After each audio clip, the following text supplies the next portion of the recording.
Hello everyone, good morning. আর সবাইকে জানাই হ্যাপি হোলি। আজকে হোলি স্পেশাল আমি একটা ব্লগ নিয়ে চলে এসেছি তোমাদের সাথে। তো এখন সকাল 9:30 10টা, 9:30 বেশি বাজে। তো আমি ব্লগটা শুরু করছি এখন থেকে। আর আজকে সারাদিন আমি কিভাবে কাটাচ্ছি, কি করছি কি না করছি তোমাদের সাথে শেয়ার করছি। তোমরা দেখতে থাকো ব্লগটা, আশা করি ভালো লাগতে পারে তোমাদের। তো আর আজকে স্পেশাল মেনু রয়েছে। আর ও গেছে বাজারে, বাবু ঘুমোচ্ছে, আর আমি এই ফাঁকে তোমাদের সাথে একটুখানি হাই হ্যালো করে নিচ্ছি। আর প্রচুর জামা কাপড় পরে রয়েছে ঘরে, যেগুলো মানে 2 দিন ধরে আমি কেচে কেচে মানে একটা লট করেছি। মানে রোজ ভাঁজ করা সম্ভব হয় না একার পক্ষে, যেটা তোমাদেরকে এক ঝলক দেখার। আমার পুজো দেওয়া হয়ে গেছে, প্রসাদটা তুলবো। আর এই যে এতগুলো পুরো মানে মেসড আপ হয়ে পড়ে রয়েছে। তো এগুলো ও আসার আগে আমাকে দেখি কতটা ক্লিন করতে পারি। তো চলো তোমরা ব্লগটা দেখতে থাকো। আমার এখানে সমস্ত জামা কাপড় গুছিয়ে বেডটা পুরো ক্লিন করা হয়ে গেছিলো, সেইগুলো আর আমি তোমাদের সাথে শেয়ার করলাম না, আরও দেরি হয়ে যেত না হলে। আর এখানে বাবু উঠে পড়েছিল, আর এই বেডটা আমি আবার ম্যাজিকের সাথে দেখো ক্লিন করে নেব। এটা সব থেকে আমার স্যাটিসফ্যাকশন টাইম লাগে, বেড ক্লিন করা আর কি। আর এখানে বাবুর ব্রেকফাস্ট আমার রেডি হয়ে গেছিলো, কলা আর মুড়ি। আর এখানে ও দেখো খাবে বলে ক্যান ক্যান করছিল, যেটাও করে। আর এখানে তোমাদের দাদা বাইরে থেকে আজকে ব্রেকফাস্ট এসেছিল, দোসা আর ইডলি। আমরা একটা দোসা দুজন মিলে ভাগ করে খেয়ে নিই, ওটাতে আমাদের হয়ে যায় যেহেতু অনেক বড় থাকে। আর এখানে বাবুর লাঞ্চ রেডি হচ্ছিল, চাল আর গ্রিন মুগ আর সমস্ত সবজি অ্যাজ ইউজুয়াল যা খাই ও। যে মাটন এখনো রান্না হয়নি, আর ওই যে ভাত কমপ্লিট হয়ে গেছে, ভাতটা হয়েছে, এখন ওটা আরও প্রসেস চলবে। আর এখানে সব মশলাপাতি অর্ধেক অর্ধেক করা রয়েছে, চায়ের বাটি দেখা যাচ্ছে যেগুলো মাজতে হবে। এবার আমি তোমাদেরকে একদম মানে রান্না করে রেডি হয়ে দেখাচ্ছি।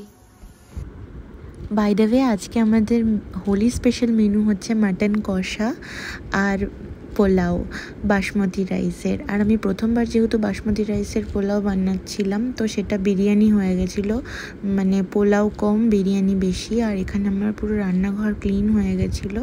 লাস্টে তোমাদের দাদা বলবে সেটা, এটা তো আমি ভয়েস ওভার দিয়েছি। আর এবারটা একটু ফ্রেশ হয়ে আসি। আর এখানে আমি ফ্রেশ হয়ে আসার পরে বাবুর ফটো শ্যুট চলছিল। ও তো খুবই ছোট্ট, ও মানে বসতে পারে না, তো ওকে ধরে ধরে বসাতে হচ্ছিল, মুখ নিচু করে ফেলছিল, বারবার হাত দিয়ে মুখ তুলতে হচ্ছিল। বাট ফটোগুলো খুব ভালো এসেছিল, নজর না লাগে আমার। থু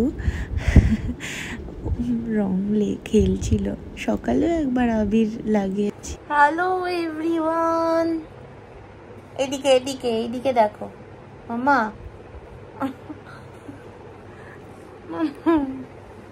বলো হ্যালো এভরিওয়ান। আমার মুখটা পুরো তোর পাপা লাল করে ভূত বানিয়ে দিয়েছে। আমার তো খুব ভয় লাগছে না? তো তুমি একটু ভয় লাগছে না? একটু ভয় লাগবে। আমি পাপার খাবারটা এবারটা পেস্ট করে নেব, নিয়ে ওকে খাইয়ে দেব, দেন আমরা লাঞ্চ করতে বসবো। জানি না,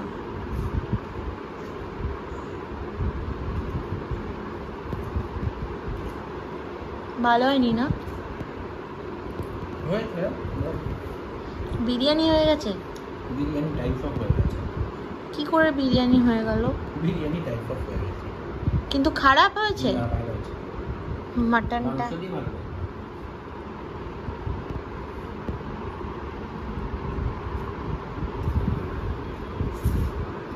আমি বাসমতি রাইস দিয়ে ফার্স্ট টাইম পোলাও করেছি। আমার পোলাওয়ের রেসিপিও রয়েছে চ্যানেলে। এটা কেমন হয়েছে? তো ভালো। ওকে, কাইন্ড অফ বিরিয়ানি হয়ে গেছে। ওকে, বাবা ভালো আছে। বিরিয়ানি মশলা করলে পুরো বিরিয়ানি হবে। তাহলে এবার খাই আমি। তারপর আমরা সন্ধেবেলা একটু সামনেই বেরিয়েছিলাম আর কি, 3জন মিলে ঘুরতে, একটু কোল্ড ড্রিঙ্কস খাওয়ার জন্য। হোলি বলে কথা, ছুটি ছিল, ছুটির দিনে তো একটু বেরোতেই হয়। আর আজকে এই ভ্লগটা আমি ছোট্টর মধ্যে তোমাদের সাথে শেয়ার করলাম। আর রাত্রেবেলায় দেখো মশারির ভেতরে ওর পাপার সাথে একটু খেলা করতেই হবে। আর আমার ভ্লগটা যদি তোমাদের ভালো লেগে থাকে, আমি জানি আমি খুব একটা গুছিয়ে তোমাদের সাথে সব কিছু শেয়ার করতে পারি না, কিন্তু তাও যদি ভালো লেগে থাকে তোমরা একটা লাইক, শেয়ার আর কমেন্ট করে দিও প্লিজ। একটা লাইক তো চাই। আরও আমি অনেক দিন পরেই হোলির ভ্লগটা তোমাদের সাথে শেয়ার করলাম, যেহেতু আমি বাড়িতে গেছিলাম, মানে শ্বশুর বাড়ি কৃষ্ণনগরে। সেখানে গিয়ে বাবুর শরীরটা ভীষণই খারাপ হয়ে গেছিলো, সেই জন্য আমি আর ভ্লগ দিতে পারিনি। তো টাটা, বাই।